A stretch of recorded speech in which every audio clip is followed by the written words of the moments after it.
আসসালামু আলাইকুম। তো আজকে আমি দুপুরে রান্না করতেছি, তো সেটা একটু ভিডিও করলাম। তো আমি এখানে একটা ফ্রাই প্যানে তেল আর পেঁয়াজ দিয়ে দিলাম এক কাপ। তো পেঁয়াজটাকে একটু ভালো করে একটু ভেজে নেব।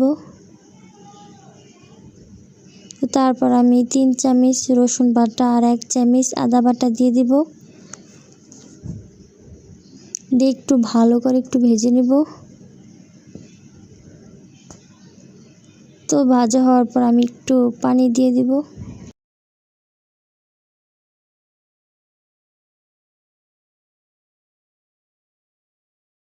তারপর এখানে আমি 2 চামচ মরিচের গুঁড়া, 3 চামচ হলুদের গুঁড়া আর 2 চামচ ধনিয়ার গুঁড়া, 1.5 চামচ জিরার গুঁড়া আর 2 চামচ লবণ দিয়ে দিলাম। দিয়ে ভালো করে একটু কষিয়ে নিব। তো এখানে একটু পানি লাগবে, এই জন্য আমি একটু পানি দিয়ে দিলাম। তো দিয়ে আমি একটু ভালো করে একটু কষিয়ে নিব। একটু কষানো হয়ে গেছে, দেখতেছেন তো। তো এখানে গরু মাংস ছিল 1 কেজির মতন, তো সেটাই আমি আজকে রান্না করব। তো এই তো ভালো করে একটু উল্টে পাল্টে দিচ্ছি।